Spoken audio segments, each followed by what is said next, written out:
A carne nossa de cada dia. Continuação do capítulo 3, vídeo 11.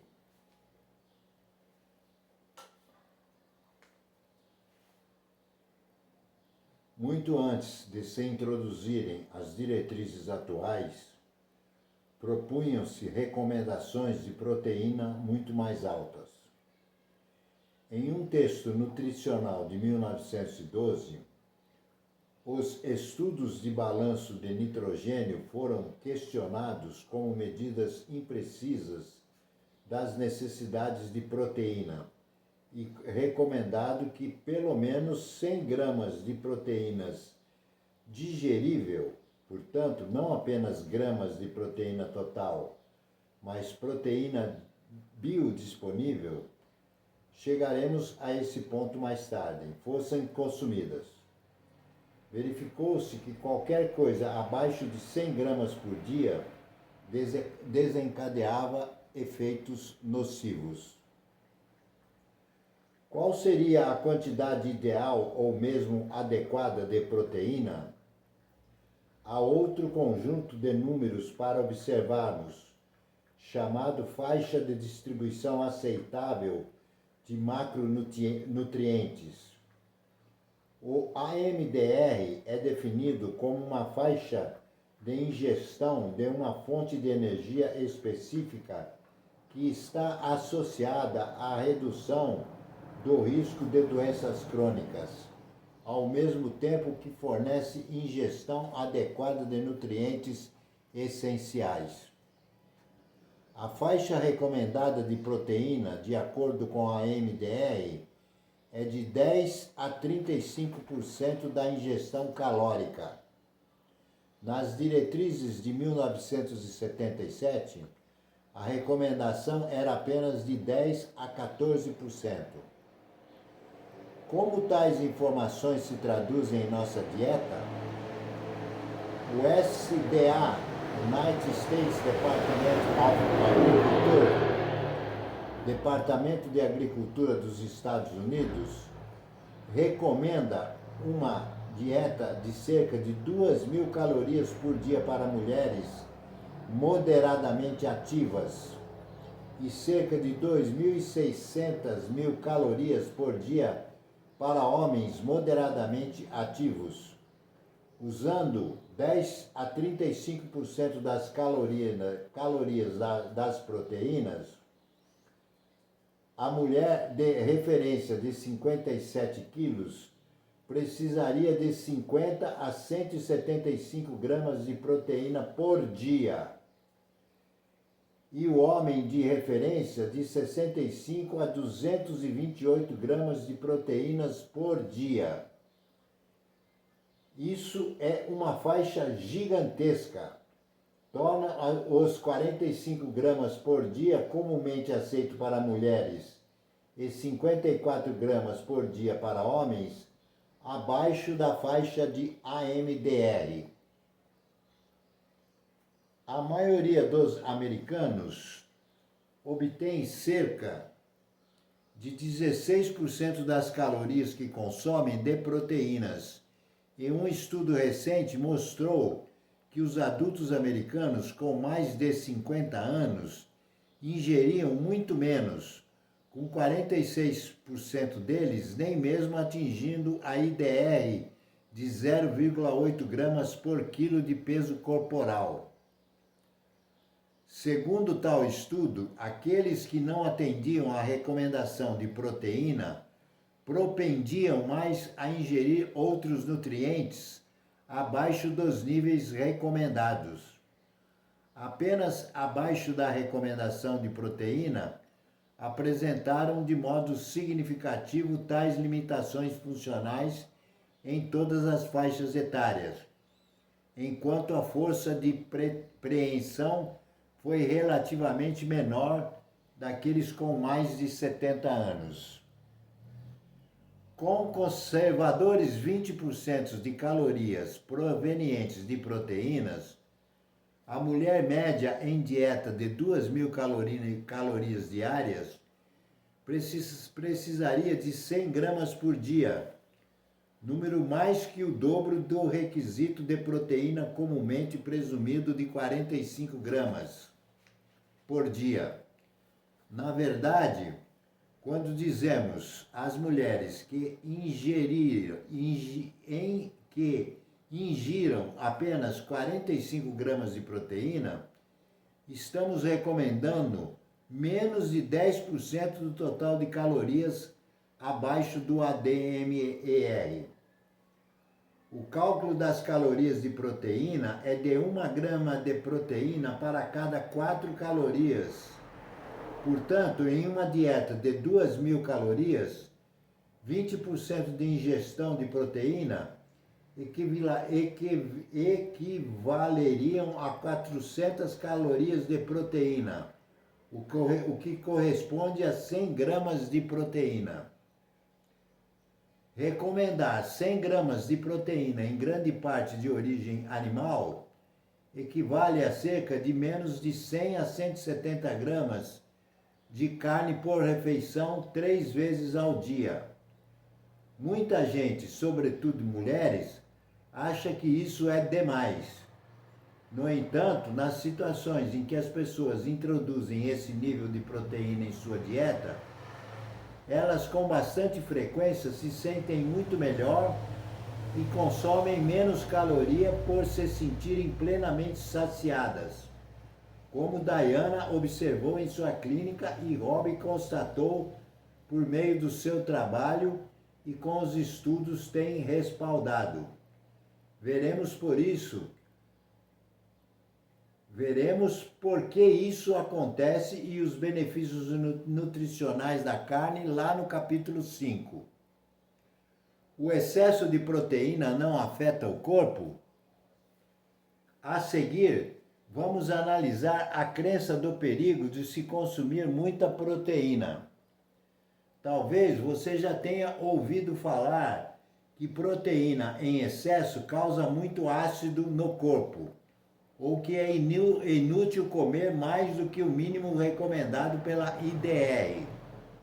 Na verdade, o IDR do Instituto de Medicina não estabelece nenhum nível superior de proteína com base no risco de doença crônica, em virtude de a alta ingestão não demonstrar efeito prejudicial. Você pode ter ouvido que a carne é muito ácida, embora seja fato que as tiras de urina podem mostrar um nível mais alto de ácido, dependendo do alimento consumido. Na verdade, ocorre que o pH urinário pouco nos diz quanto à saúde, exceto em condições metabólicas extremas, e o corpo humano controla rigidamente o pH do sangue em 7,4. Nossa ingestão de alimentos não surte efeito sobre isso, e uma dieta mais ácida de carne não afetará a saúde dos ossos. A pesquisa sustenta a hipótese ácido-alcalina. E quanto às preocupações de que a proteína causa doença renal e câncer? Em pessoas saudáveis, não se encontrou perigo algum na ingestão de proteína acima de 3 gramas por quilograma. Os portadores de doença renal devem limitar a ingestão dela, mas inexiste prova de que o aumento da ingestão cause doença renal. E todas as outras preocupações sobre ingestão de carne e doenças crônicas, trataremos dela no próximo capítulo. Quais os riscos de ingerir muito pouca proteína? Nosso corpo precisa de proteína, e se não ingerirmos o suficiente por meio de nossa dieta, haverá perda de massa muscular, flacidez e fragilidade de outros tecidos para obtê-la. Isso leva à fraqueza. A função imunológica diminui, porque a proteína é necessária para os anticorpos. Também precisamos dela para produzir enzimas e transportar oxigênio para os tecidos, de modo que o consumo muito baixo pode causar fadiga, queda de cabelo e unhas quebradiças, além de mãos e pés frios. E ainda mais, ganho de peso. A deficiência de vitamina B12, ocorrência frequente em vegetarianos e veganos, demonstrou ser um fator de risco independente para a doença arterial coronariana e distúrbios neurológicos graves em bebês de mães veganas. Então, quanto de proteína devo ingerir? Em síntese, é bastante confuso determinar quanta proteína ingerir e as recomendações não parecem basear-se em muita ciência. Por causa da imprecisão dos estudos de balanço de nitrogênio e dos intervalos gigantescos do AMDR. Como um ponto de partida bastante razoável, parece que 100 gramas de proteína em uma dieta de 2.000 calorias é um excelente começo. Se você estiver consumindo menos, e muitas pessoas consomem mais do que 2.000 calorias por dia, então, pessoal, isso significa reforçar a proteína. A maioria dos americanos relata ingerir entre 1.800 e 2.500 calorias por dia, e os dados autorrelatados em geral são baixos. E isso significa que com 20% das calorias, a ingestão de muitos deve estar entre 90 e 125 gramas de proteína por dia. Aí está, é um grande sucesso as pessoas aumentarem suas proteínas para 30% do total de calorias. Níveis mais altos de proteína são eficazes para a perda de peso. De acordo com a hipótese de alavancagem de proteína, as pessoas continuam comendo alimentos a fim de satisfazer as próprias necessidades de proteína. Se a comida for ultraprocessada, pobre em proteínas, mas rica em calorias e carboidratos, o cérebro nos dirá para continuar ingerindo esse alimento, até atingir o mínimo de proteína.